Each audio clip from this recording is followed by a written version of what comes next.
তীব্র সমালোচনার পর অবশেষে বাতিল হচ্ছে ব্যাংক রেজুলেশন আইনের বিতর্কিত ধারা ১৮ ক। সংসদে বাজেটের উপর সমাপনী বক্তব্যে এমন ঘোষণা দিলেন অর্থমন্ত্রী আমির খসরু মাহমুদ চৌধুরী। বলেন, ব্যাংক লুটেরাদের কোনো ছাড় দেওয়া হবে না, একই সাথে সুরক্ষা নিশ্চিত করা হবে আমানতকারীদের অর্থ। এদিন বিভিন্ন বিষয়ে বেশ কিছু সংশোধন এনে পাশ করা হয় অর্থ বিল ২০২৬। আরও জানাচ্ছেন মইনুল হাসান। আমরা অর্থনীতিকে আরো স্থিতিশীল, শক্তিশালী এবং টেকসই প্রবৃদ্ধির দিকে এগিয়ে নিয়ে যেতে সক্ষম হব। ১০ এপ্রিল সংসদে পাশ হওয়ার পর থেকেই তীব্র সমালোচনার মুখে পড়ে ব্যাংক রেজুলেশন আইনের বিতর্কিত ১৮ এর ক ধারা। পুরনো মালিকদের ফেরার সুযোগ রাখায় বিএনপি সরকারের সদিচ্ছা নিয়েও প্রশ্ন তোলেন কেউ কেউ। ইতিমধ্যে অনেকে প্রশ্ন করেছেন সরকার কি করছে। অবশেষে বিষয়টি আমলে নিয়ে তা বাতিলের ঘোষণা দিলেন অর্থমন্ত্রী। সংসদে নতুন অর্থ বছরের প্রস্তাবিত বাজেটের ওপর সমাপনী বক্তব্যে তিনি বলেন, জনগণের সম্পদ যারা লুট করেছে তাদের ছাড় দেওয়া হবে না। এ সময় আমানতকারীদের অর্থের সুরক্ষা নিশ্চিতের কথাও বলেন তিনি। ব্যাংক রেজুলেশন আইন ২০২৬-এর ধারা ১৮ ক বিষয়ে বিভিন্ন অংশীজনের মতামতের ভিত্তিতে সরকার এই ধারাটি বিলোপের সিদ্ধান্ত নিয়েছে। আমাদের বার্তা স্পষ্ট, যারা জনগণের সম্পদ লুট করেছে তাদের ছাড় দেওয়া হবে না। অন্যদিকে আমানতকারীদের আমানতের সুরক্ষা নিশ্চিত করা হবে। প্রস্তাবিত বাজেটের অর্থ বিলের উপর আলোচনা করতে গিয়ে তিনি বলেন, মে মাস পর্যন্ত ১১টি অগ্রাধিকার মামলায় দেশে বিদেশে জব্দ করা হয়েছে ৭২,৩৪৩ কোটি টাকার সম্পদ। এছাড়া বিদেশে পাচার হওয়া অর্থ ফেরত আনতে ১৩টি দেশের সাথে যোগাযোগ করার কথাও বলেন তিনি। একই সাথে বড় ঋণ গ্রহীতা ৬টি গ্রুপের বিরুদ্ধে প্রথম ধাপে দেওয়ানি মামলা কার্যক্রম শুরুর উদ্যোগ নেওয়া হয়েছে বলেও সংসদকে অবহিত করেন অর্থমন্ত্রী। ১১টি অগ্রাধিকারপ্রাপ্ত মামলায় দেশে ও বিদেশে প্রায় ৭২,৩৪৩ কোটি টাকার সম্পদ জব্দ বা ফ্রিজ করা হয়েছে। বিদেশে পাচার হওয়া অর্থ সম্পদ ফিরিয়ে আনতে ইতিমধ্যে ১৩টি দেশে ২৩টি মিউচুয়াল লিগ্যাল অ্যাসিস্ট্যান্স রিকোয়েস্ট পাঠানো হয়েছে। একই সাথে পুঁজিবাজারে বিনিয়োগ বাড়াতে দেয়া হয় কর ছাড় সুবিধা। পুঁজিবাজারের টেকসই উন্নয়নের লক্ষ্যে আমি অর্থ বিলে একগুচ্ছ সংশোধনী প্রস্তাব আনছি। জিরো কুপন বন্ডের আয়কে করমুক্ত রাখার প্রস্তাব করছি।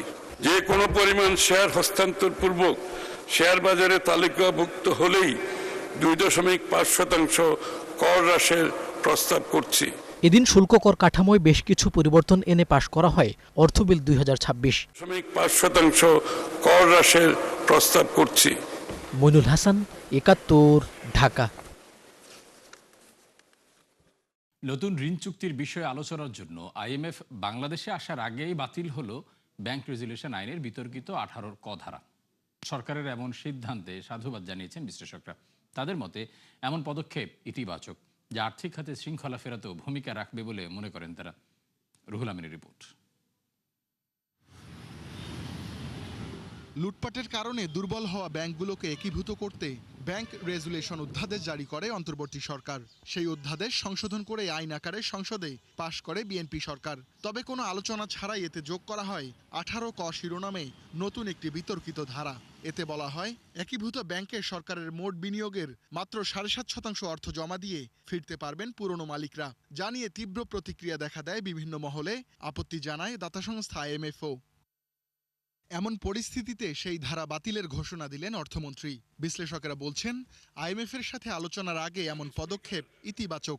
ব্যাংক রেজুলেশন আইন ২০২৬-এর ধারা ১৮ ক বিষয়ে বিভিন্ন অংশীজনের মতামতের ভিত্তিতে সরকার এই ধারাটি বিলোপের সিদ্ধান্ত নিয়েছে। যখন রিফর্মের কথা বলি তখন দুই ধরনের গ্রুপের কথা বলি। একটা হলো যারা রিফর্ম পুশ করতে চায় আর যারা রিফর্ম ব্লক করতে চায়।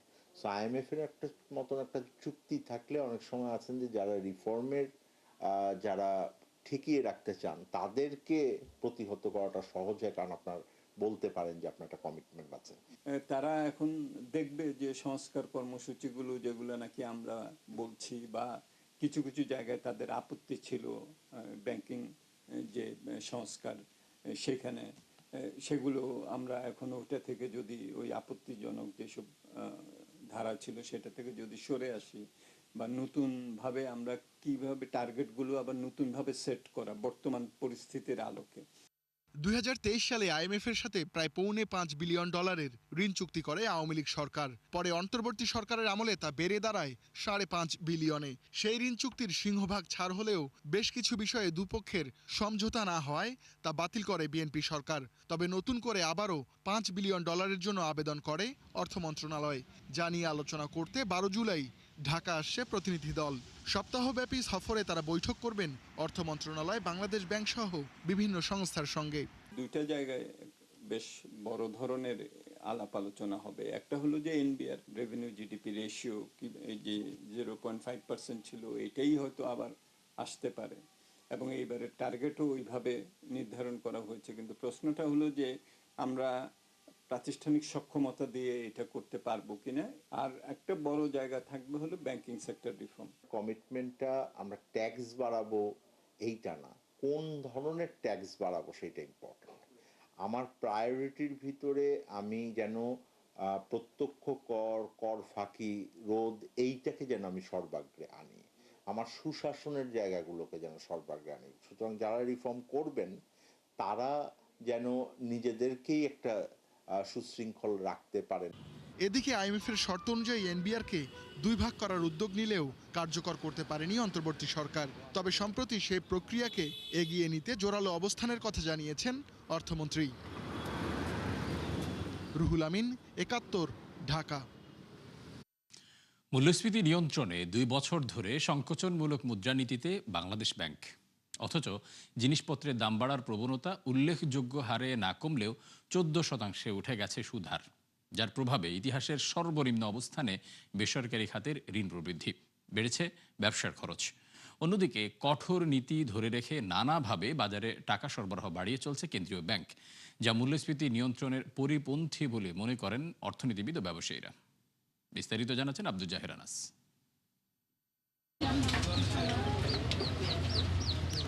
প্রায় 4.5 বছর ধরে চড়া মূল্যস্ফীতির কবলে বাংলাদেশের মানুষ।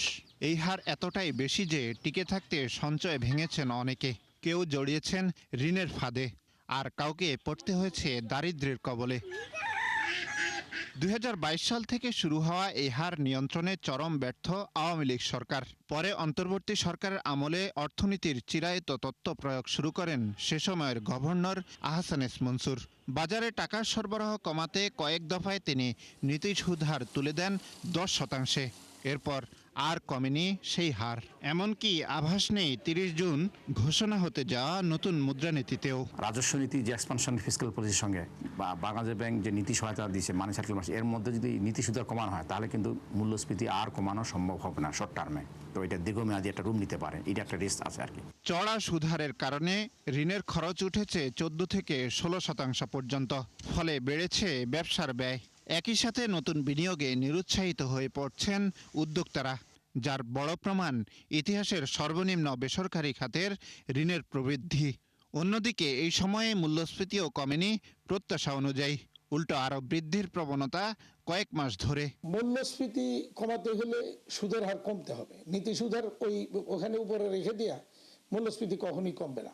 ইন্টারেস্ট রেট যদি সিঙ্গেল ডিজিটে না আসে তাহলে ব্যবসায়ীরা সেখানে ইনভেস্টমেন্টও যাবে না, বা ব্যাংক থেকে লোন নিয়ে যে ব্যবসা করবে, কোথাও ইনভেস্ট করবে সেটা করবে না।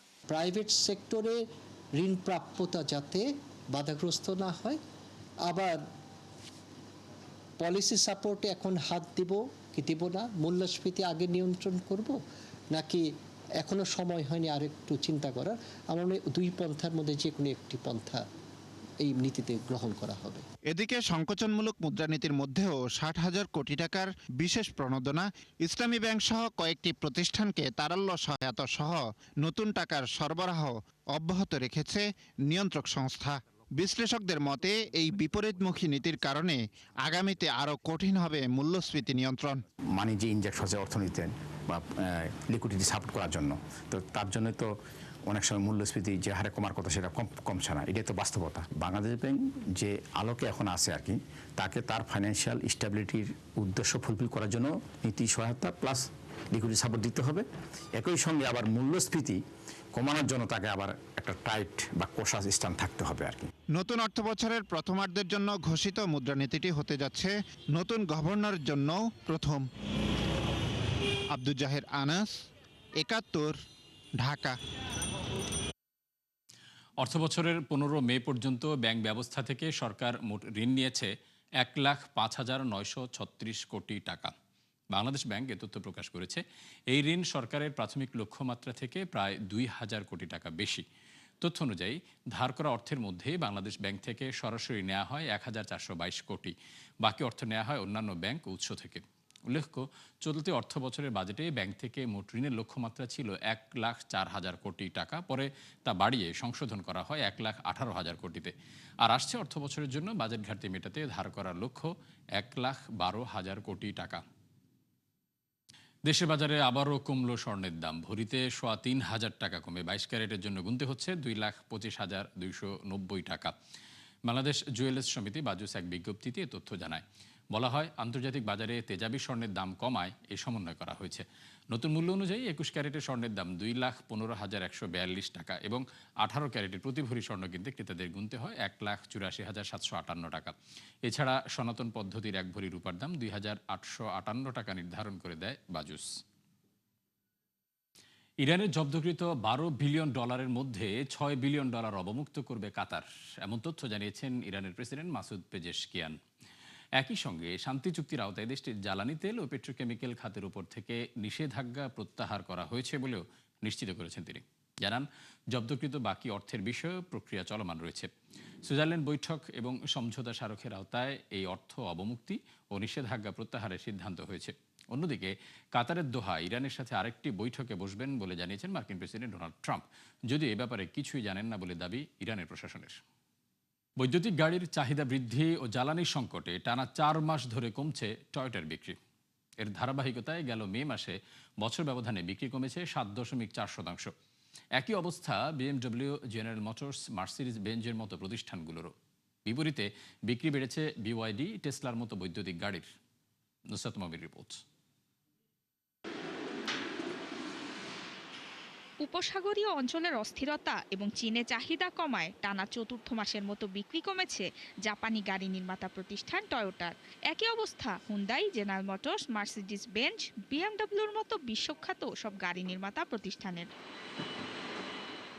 গেল মে মাসে টয়োটা বিক্রি করে 8,85,207টি গাড়ি। বছর ব্যবধানে যা কমেছে 7.4%। শুধুমাত্র চীনেই কমেছে 31.7%। আর প্রতিষ্ঠানটির সবচেয়ে বড় বাজার যুক্তরাষ্ট্রে কমেছে 0.6%। উপসাগরীয় অঞ্চলে কমেছে 38.6%। টানা কয়েক মাস বিক্রি কমায় উৎপাদন 6% কমিয়ে মে মাসে 8,57,765 ইউনিটে নামিয়ে আনে টয়োটা। এদিকে গেল কয়েক বছর ধরে বিশ্বব্যাপী জনপ্রিয় হয়ে উঠেছে বৈদ্যুতিক গাড়ি। ইরান যুদ্ধে জ্বালানির দাম বৃদ্ধি যে পালে হাওয়া দিয়েছে, যা সুবিধা নিচ্ছে গাড়ির সবচেয়ে বড় বাজার চীন, যারা ব্যাটারি ও যাবতীয় যন্ত্রাংশ নিজ দেশেই তৈরি করছে। ফলে প্রতিযোগিতার তুলনায় কম খরচে উৎপাদন করছে স্থানীয় নির্মাতারা। বিশেষ করে বৈদ্যুতিক গাড়ি উৎপাদনকারী প্রতিষ্ঠানগুলো বিশ্ববাজারে দ্রুত শক্তিশালী হয়ে উঠছে। বৈদ্যুতিক গাড়ির এমন উত্থানে প্রতিযোগিতায় পিছিয়ে পড়েছে টয়োটার মতো প্রতিষ্ঠানগুলো।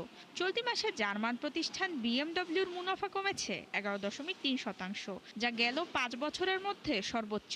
বিক্রি কমতে পারে বলে জানিয়েছে আরেক জাপানি প্রতিষ্ঠান হুন্দাই মোটরস। চাপে রয়েছে মার্সিডিজ বেঞ্জ, ভক্সওয়াগন এজি এবং নিসান মোটরসও। অন্যদিকে বেড়েছে BYD, শাওমি এবং নিওর মতো চীনা বৈদ্যুতিক গাড়ির বিক্রি। কিছুটা পিছিয়ে থাকলেও মে মাসে বিক্রি বেড়েছে মার্কিন বৈদ্যুতিক গাড়ি নির্মাতা প্রতিষ্ঠান টেসলার।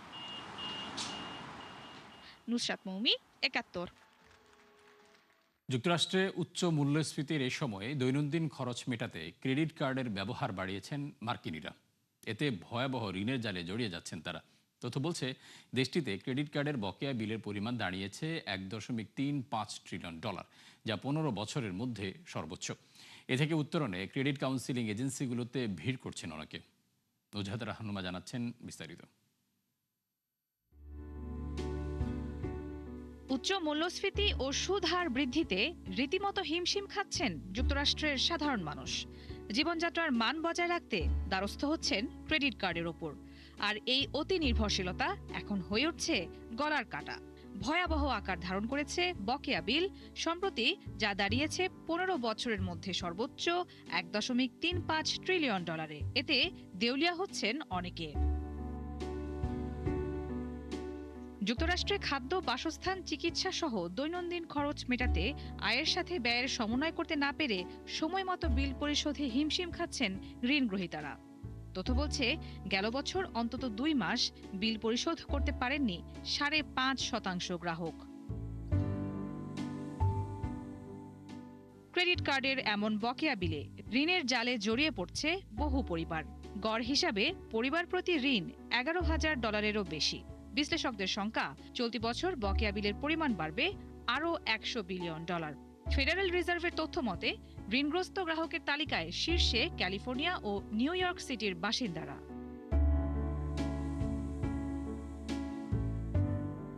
ঋণের দায়ে জর্জরিত মার্কিনীরা এখন ভিড় জমাচ্ছেন ক্রেডিট কাউন্সেলিং এজেন্সিগুলোতে, যারা গ্রাহকদের ক্রেডিট কার্ডের বকেয়া কমাতে সাহায্য করে। তথ্যমতে, গেল বছরের তুলনায় চলতি বছরের জানুয়ারিতে এমন গ্রাহকের সংখ্যা বেড়েছে 24%। নুজহাত রাহনুমা, 71। হরমুজ প্রণালী বন্ধ থাকায় তীব্র সরবরাহ সংকটে প্লাস্টিক পণ্য তৈরির মূল উপাদান ন্যাপথা। ফলে খাদ্যপণ্যের মৌণিকীকরণ থেকে উৎপাদন পর্যন্ত নানা পর্যায়ে বাধার মুখে পড়েছেন উৎপাদকরা। এতে এক প্রকার বাধ্য হয়ে বাড়াতে হচ্ছে খাদ্যপণ্যের দাম। সবশেষ যা যোগ হচ্ছে ভোক্তা মূল্যে। বিস্তারিত নুসরাত মমির রিপোর্টে। প্লাস্টিক পণ্য তৈরির মূল উপাদান জ্বালানি তেলের উপজাত ন্যাপথা।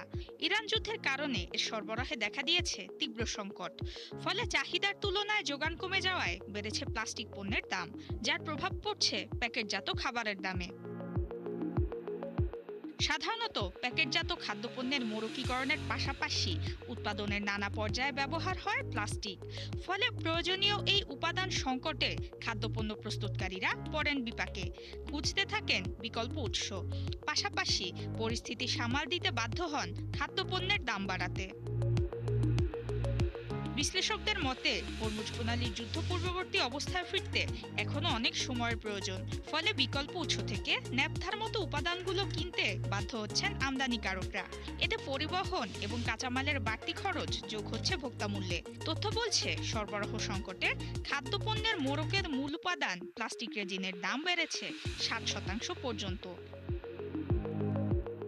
যুদ্ধ শুরুর পর ভিয়েতনামের বৃহত্তম চিংড়ি রপ্তানিকারক প্রতিষ্ঠান মিনফু সিফুডের মোড়কীকরণে খরচ বেড়েছে প্রায় 50%। থাইল্যান্ডের চালের প্যাকেটজাতে খরচ বেড়েছে 40%। এছাড়া 3 বছরের মধ্যে প্রথমবার কিছু পণ্যের দাম বাড়িয়েছে মালয়েশিয়ার দুগ্ধ প্রস্তুতকারক প্রতিষ্ঠান ফার্ম ফ্রেশ। সেই তালিকায় যোগ হয়েছে জাপানের কার্টন সরবরাহকারী প্রতিষ্ঠান কুরিহারা সেইসাকুশো। শুধু মোড়কীকরণই নয়, প্লাস্টিকের দাম বৃদ্ধির প্রভাব পড়ছে খাদ্যের উৎপাদন পর্যায়েও। সাথে যোগ হয়েছে চলমান সারের সংকট। হরমুজ বন্ধে ব্যাহত হয়েছে বিশ্বের প্রায় 1/3 নাইট্রোজেন সার ও প্রায় অর্ধেক ফসফরাস সারের সরবরাহ। ফলে সারের দাম বেড়েছে 50% পর্যন্ত।